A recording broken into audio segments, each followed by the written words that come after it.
The Fisherman and His Soul by Oscar Wilde. Part 2. And after a year was over, the Soul came down to the shore of the sea, and called to the young Fisherman.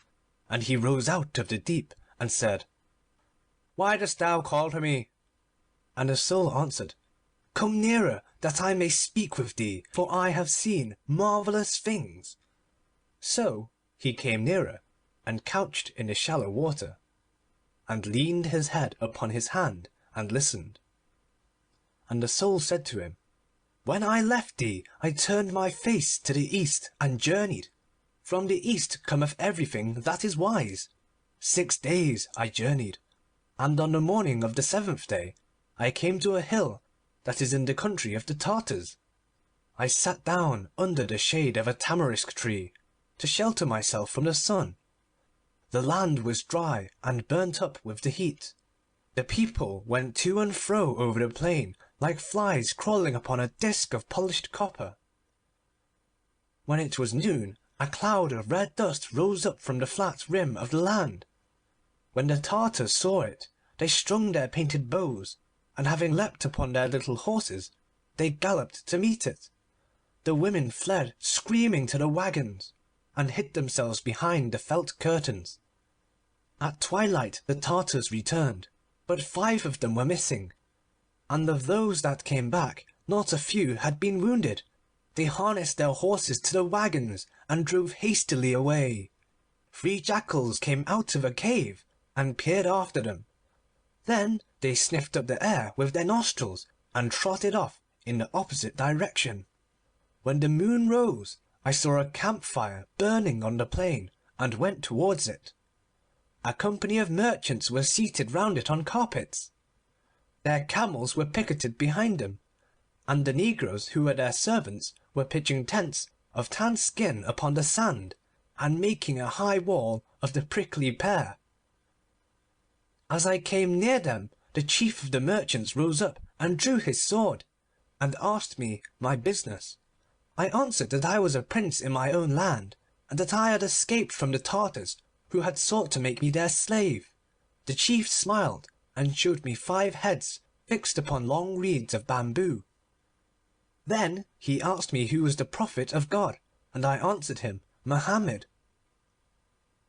When he heard the name of the false prophet, he bowed, and took me by the hand, and placed me by his side. A negro brought me some mare's milk in a wooden dish, and a piece of lamb's flesh roasted. At daybreak we started on our journey. I rode on a red-haired camel by the side of the chief, and a runner ran before us carrying a spear. The men of war were on either hand, and the mules followed with the merchandise. There were 40 camels in the caravan, and the mules were twice 40 in number. We went from the country of the Tartars into the country of those who curse the moon. We saw the griffons guarding their gold under white rocks, and the scaled dragons sleeping in their caves. As we passed over the mountains, we held our breath, lest the snows might fall on us, and each man tied a veil of gauze before his eyes. As we passed through the valley, the pygmies shot arrows at us from the hollows of the trees, and at night time we heard the wild men beating on their drums. When we came to the Tower of Apes, we set fruits before them, and they did not harm us. When we came to the Tower of Serpents, we gave them warm milk in bowls of brass, and they let us go by. 3 times in our journey we came to the banks of the Oxus. We crossed it on rafts of wood, with great bladders of blown hide. The river horses raged against us, and sought to slay us. When the camels saw them, they trembled. The kings of each city levied tolls on us, but would not suffer us to enter their gates. They threw us bread over the walls, little maize cakes baked in honey, and cakes of fine flour filled with dates. For every 100 baskets we gave them a bead of amber. When the dwellers in the villages saw us coming, they poisoned the wells and fled to the hill summits. We fought with the Magadai, who are born old and grow younger and younger every year, and die when they are little children, and with the Lactroi, who say that they are the sons of tigers, and paint themselves yellow and black, and with the Orontes, who bury their dead on the tops of trees, and themselves live in dark caverns, lest the sun, who is their god, should slay them. And with the Crimnians, who worship a crocodile, and give it earrings of green glass, and feed it with butter and fresh fowls. And with the Agazonbai, who are dog-faced, and with the Cybans, who have horses' feet, and run more swiftly than horses. A third of our company died in battle, and a third died of want. The rest murmured against me, and said that I had brought them an evil fortune. I took a horned adder from beneath a stone, and let it sting me. When they saw that I did not sicken, they grew afraid.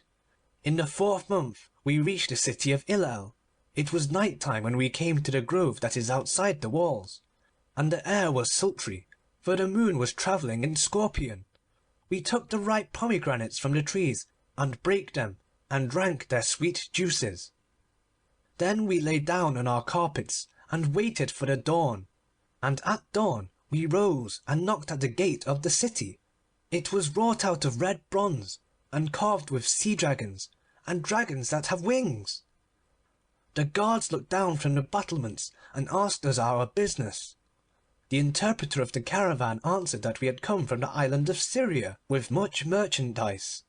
They took hostages, and told us that they would open the gate to us at noon, and bade us tarry till then.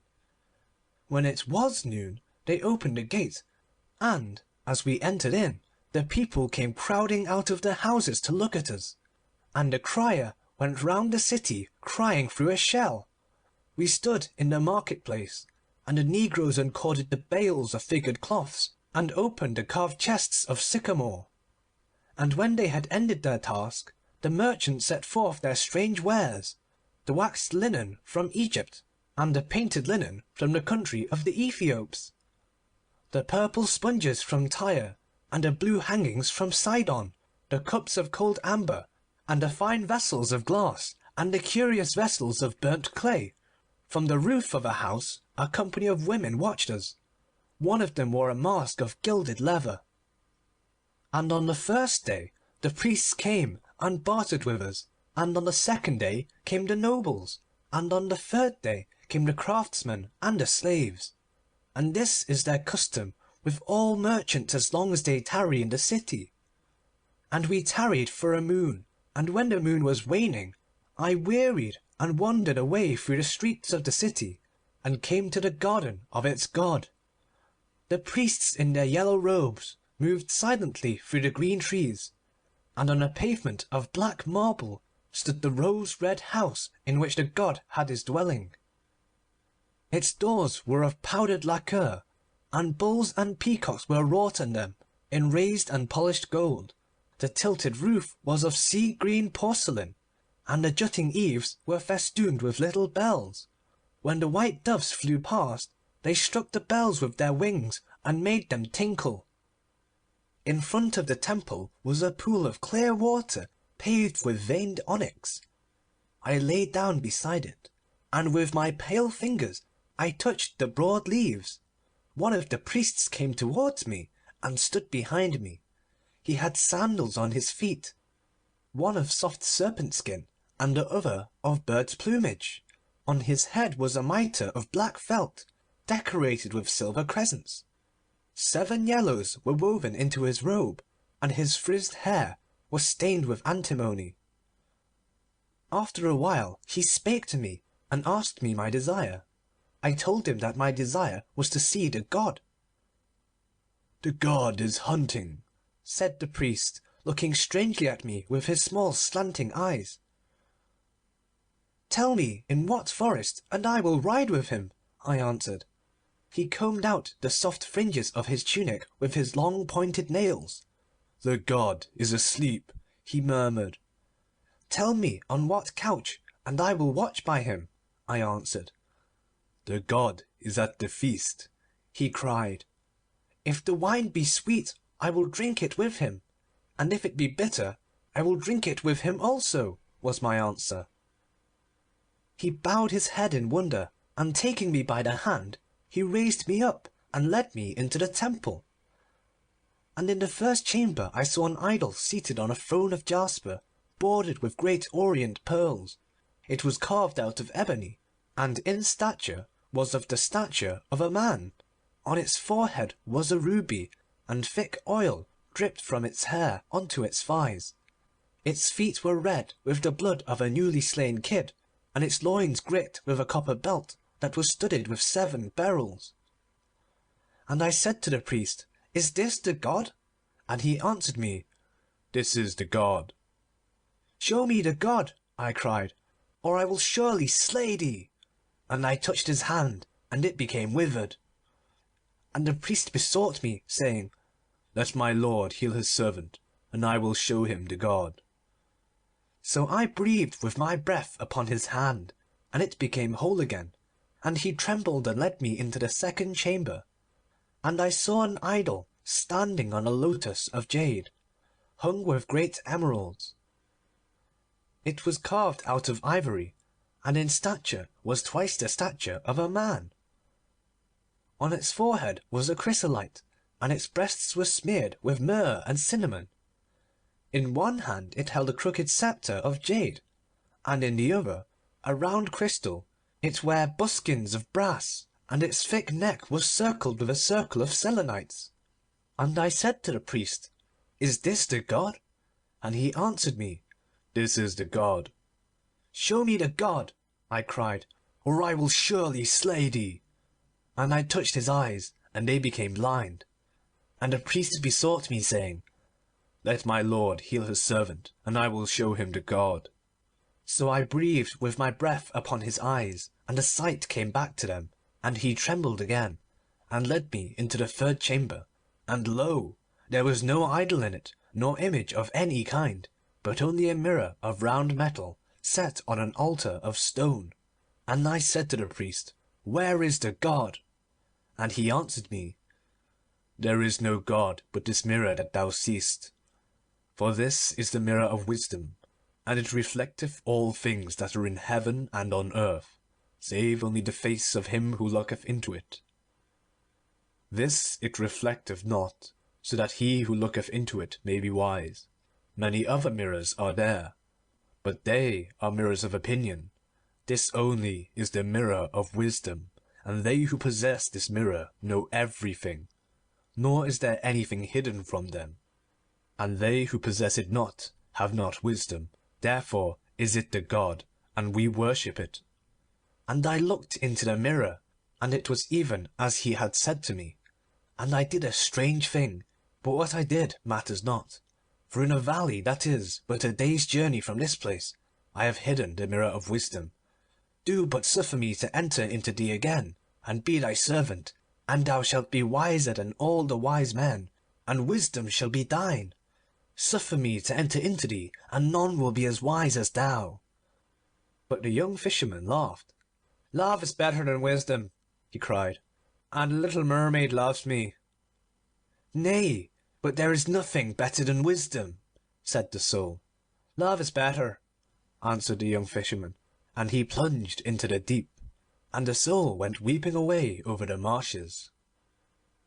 And after the second year was over, the soul came down to the shore of the sea, and called to the young fisherman. And he rose out of the deep, and said, Why dost thou call to me? And the soul answered, Come nearer, that I may speak with thee, for I have seen marvellous things. So he came nearer, and couched in the shallow water, and leaned his head upon his hand, and listened. And the soul said to him, When I left thee, I turned my face to the south, and journeyed. From the south cometh everything that is precious. 6 days I journeyed along the highways that led to the city of Ashtar, along the dusty red dyed highways by which the pilgrims are wont to go, did I journey. And on the morning of the 7th day I lifted up my eyes, and lo, the city lay at my feet, for it is in a valley. There are 9 gates to this city, and in front of each gate stands a bronze horse that neighs when the Bedouins come down from the mountains. The walls are cased with copper, and the watchtowers on the walls are roofed with brass. In every tower stands an archer with a bow in his hand. At sunrise he strikes with an arrow on a gong, and at sunset he blows through a horn of horn. When I sought to enter, the guards stopped me and asked me who I was. I made answer that I was a dervish, and on my way to the city of Mecca, where there was a green veil on which the Koran was embroidered in silver letters by the hands of the angels. They were filled with wonder, and entreated me to pass in. Inside it is even as a bazaar. Surely thou shouldst have been with me. Across the narrow streets the gay lanterns of paper flutter like large butterflies. When the wind blows over the roofs they rise and fall as painted bubbles do. In front of their booths sit the merchants on silken carpets. They have straight black beards, and their turbans are covered with golden sequins, and long strings of amber and carved peach stones glide through their cool fingers. Some of them sell galbanum and nard, and curious perfumes from the islands of the Indian Sea, and the thick oil of red roses, and myrrh, and little nail-shaped cloves. When one stops to speak to them, they throw pinches of frankincense upon a charcoal brazier, and make the air sweet. I saw a Syrian who held in his hands a thin rod like a reed. Grey threads of smoke came from it, and its odour as it burned was as the odour of the pink almond in spring. Others sell silver bracelets embossed all over with creamy blue turquoise stones, and anklets of brass wire fringed with little pearls, and tiger's claws set in gold, and the claws of that gilt cat, the leopard, set in gold also, and earrings of pierced emerald, and finger rings of hollowed jade.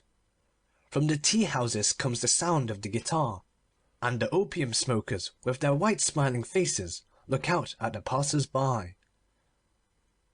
Of a truth thou shouldst have been with me. The wine-sellers elbow their way through the crowd with great black skins on their shoulders.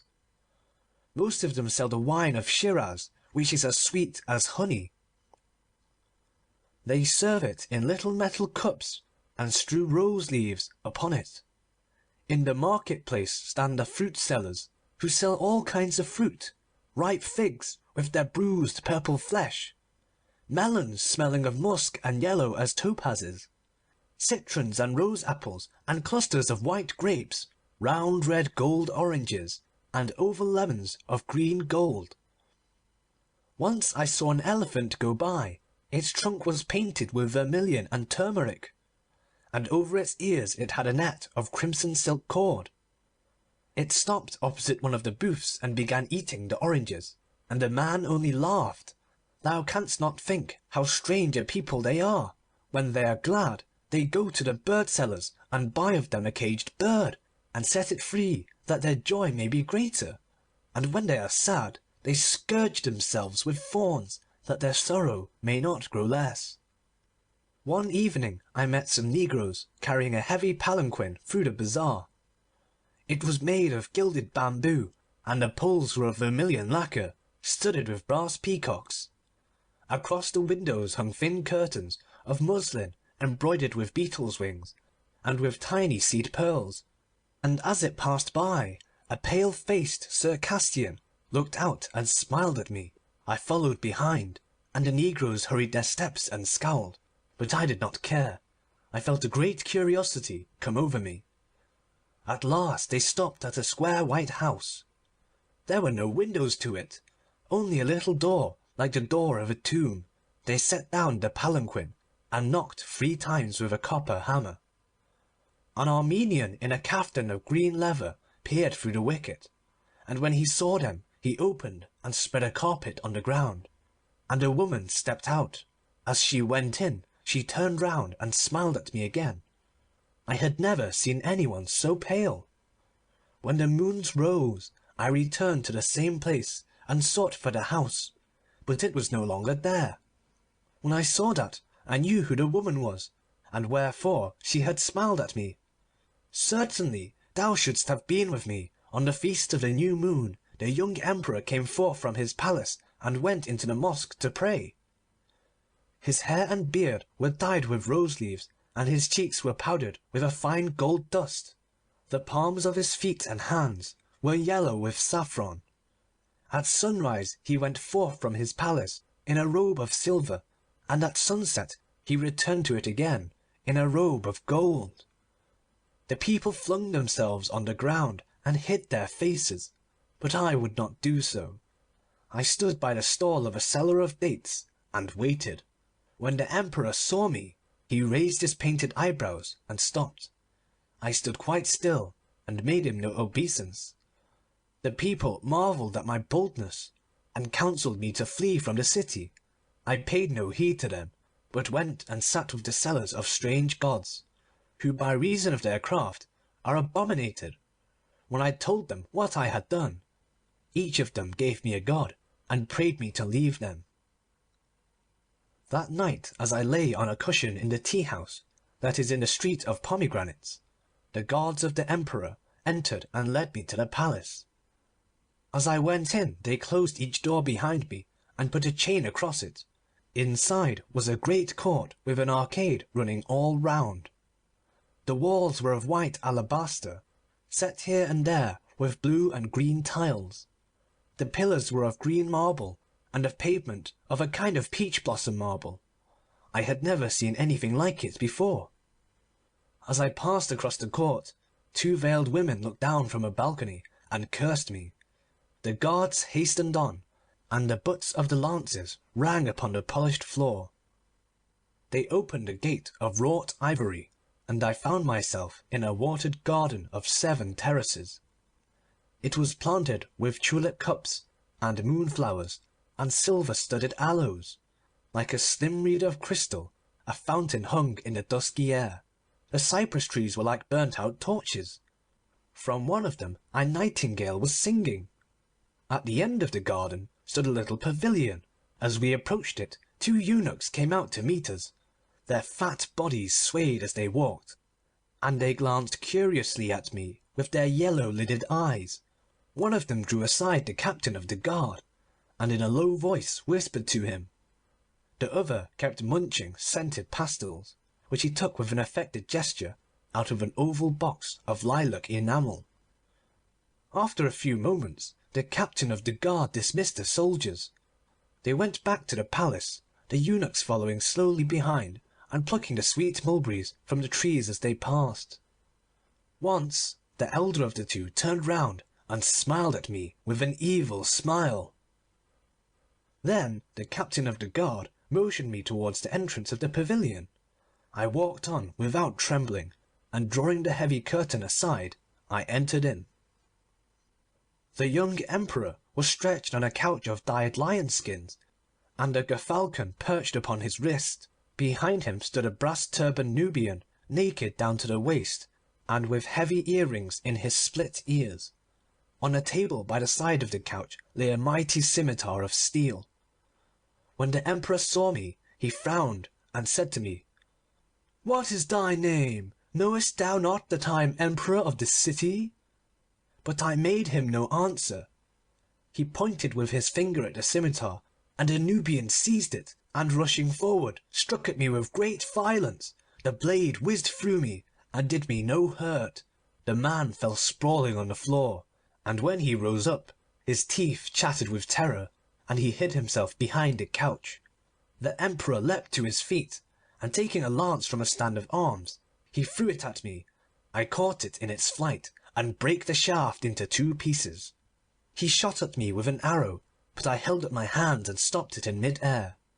Then he drew a dagger from a belt of white leather, and stabbed the Nubian in the throat, lest the slave should tell of his dishonour. The man writhed like a trampled snake, and a red foam bubbled from his lips. As soon as he was dead, the Emperor turned to me, and when he had wiped away the bright sweat from his brow with a little napkin of purfled and purple silk, he said to me, "Art thou a prophet, that I may not harm thee, or the son of a prophet, that I can do thee no hurt? I pray thee, leave my city to-night, for while thou art in it I am no longer its lord." And I answered him, "I will go for half thy treasure. Give me half of thy treasure, and I will go away." He took me by the hand and led me out into the garden. When the captain of the guard saw me, he wondered. When the eunuchs saw me, their knees shook, and they fell upon the ground in fear. There is a chamber in the palace that has 8 walls of red porphyry, and a brass-sealed ceiling hung with lamps. The Emperor touched one of the walls, and it opened, and we passed down a corridor that was lit with many torches. In niches upon each side stood great wine jars filled to the brim with silver pieces. When we reached the centre of the corridor, the Emperor spake the word that may not be spoken, and the granite door swung back on a secret spring, and he put his hand before his face, lest his eyes should be dazzled. Thou couldst not believe how marvellous a place it was. There were huge tortoise shells full of pearls, and hollowed moonstones of great size piled up with red rubies.